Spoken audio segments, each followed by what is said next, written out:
Well, everybody, hello, welcome back to the One Leeds fan channel. It's Connor. We've just got out of the game. It certainly is not sunny, but it was at the start of the game, and it was sunny on the pitch. My goodness, everybody, what a performance from Leeds United. I have to say, 5-star, as many stars as we can give it. Leeds were brilliant, Leeds were dominant. I don't even know, I've just got out of the ground, but at half time we had 10 shots, they didn't have any.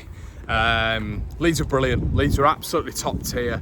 They're on the front foot for everything. I thought Gnonto was superb. That is why, everybody, you don't drop him. Quite simple. The amount of people who told me in the chat that I'm deluded for wanting him to be in the side. He's the worst player, he needs to be dropped, and you'll have heard it all across the network. Absolutely no chance. Why? Because he's X Factor. That's what he brought for the first goal. A top stanchion finish, first touch. The speed that ball came into him, and for him to just guide it in the top corner with a similar amount of pace. Listen, that is just top draw talent, and he was brilliant throughout the game.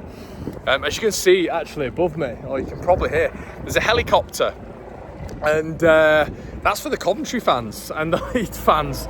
It has been going above Elland Road for a long time. I've not seen that probably since, I don't know, Leeds 4, Millwall 2. It's been a long time, but listen, yeah, there they are, look, the helicopter. Police helicopter, but it's been a brilliant performance from Leeds United. Just dominant, the most dominant performance this season, and an improvement, a vast improvement on what we saw against Coventry last season. And we have to say that, you know, it was a draw, wasn't it, last time out against Coventry. Sakamoto with the last minute equaliser. They were just battered. They were battered. You know, sort of choir choruses of your SHIT. And you're going down, we're rang around, but it was a very similar Coventry side to what we've seen before. Ben Sheaf in there, Eccles, which we predicted on the preview, Van Ewyck as well in there, and you thought to yourself they were just going to break up, they were going to sit behind the ball, and they did. They sat behind the ball, and they essentially tried to just make sure Leeds were going to do what they did against Burnley, which is blow out, not find a way around it, and ultimately blow up. We didn't do that. Leeds persevered. They were good in between the lines. I thought Brennan Harrison was brilliant. Another fantastic game from him. Just, I keep saying this, but on the half turn, just brilliant. Absolutely brilliant. And what I will say as well is Ramazani was fantastic in this game. I thought his agility in the sort of spaces, the pockets in between the midfield and the defence were devastating for Coventry. And I thought he actually brought up a lot of XG really when it came to Leeds. I thought he's running, and when you're at the ground you see something completely different, and just the sort of running which, you know, Van Ewyck, and on the other side there I think it was Bidwell. I don't know if Bidwell was fit for this one, but I think it was Bidwell was having to do, was unbelievable. He was fantastic, really, really good and positive, and he is, you know, Solomon for me has to get in above Ramazani now. If Ramazani's going in the 10, he's going to have to get in front of Aronson, which is not going to happen right now. But obviously, what do we know with Solomon? He's constantly injured, and that has been a 5-year playbook. But football is fickle, and now fans will be saying you keep Ramazani and you keep Aronson and you keep Gnonto in. And I have to say, I'm happy on the channel that we've sort of predicted that for a while. I wasn't sure about Solomon. It was his injury record. You can go back to the end of the transfer window.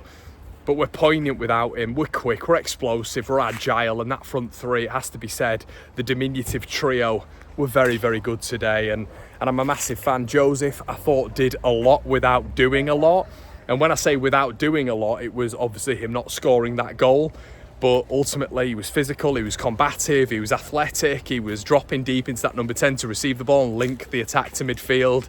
Very good, very, very good performance again. And I'm not just saying this, and strange really, because Leeds fans think I have an agenda, which is very odd and I believe quite a simple way of taking it. It's not the fact that I'm saying he's, you know, he's doing everything, because he's not. He's simply not doing everything that you'd want from a striker.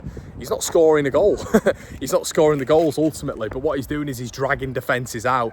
He's running them ragged, and you see that when you see that on the TV, but you also see that in person. You know, he's just dragging the defence left and right, and he's dropping deep, and they don't know whether to go with him or to stay. And if they do stay, then they leave him, and he's able to maybe turn and do what he did against Sheffield Wednesday. That's what Joseph's bringing right now. And to be fair to Daniel Farke, that's what he suggested. That is exactly what he suggested, that he's doing everything just but that goal. But what do we know in the modern era? That being a striker is much more than just scoring goals. Ultimately, it helps, but when Leeds are scoring goals, who cares? The scapegoat, Jayden Bogle. I thought Bogle was really good today.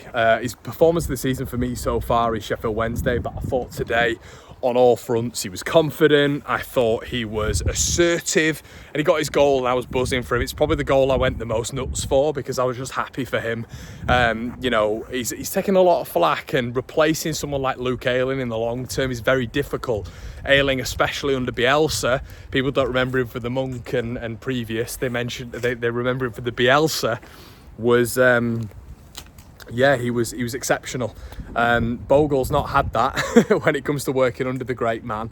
But listen, I think he's been good at Leeds. I do. I think he is a bit of a scapegoat. I think people are overlooking many things that he brings to this Leeds United side. And I thought today he showcased all of that. I thought he was excellent. Joe Rodon, Ampadu looked ginger at the end. They looked like they were walking off the pitch a little bit. I mean, Rodon was literally playing with a limp, everybody in the ground. You could see it for about 30 minutes. Ampadu was dragged off, and obviously we've got Norwich City coming up midweek. It's the first of the 2-game calendar, and things are going to ramp up now with intensity, with tempo, with injuries, who's fit, who's not going to be fit. And this is where your squad's going to be tested a lot. But the beauty of what we saw tonight is Schmidt coming on for a relatively comfortable performance, Perrault getting another goal. What I will say about Joel Perrault as well is that is his role right now. It's his role. It's coming off the bench and doing what he's doing, you know, which is scoring goals and being fantastic. And I don't want Joel Perrault for 60, 70 minutes. I don't want him for that period. I want him for the last 20 minutes where he's doing what he's doing right now. Let's embrace it. Let's not think, oh, let's get Perrault instead of Joseph, because people last season, and a hell of a lot of people, wanting Bamford in ahead of Perrault. Why? Because Bamford did all of what Joseph is doing now. Let's not be revisionists about this. If you were saying that then, fair enough to you. But right now, that revisionism seems to be propping its ugly head again.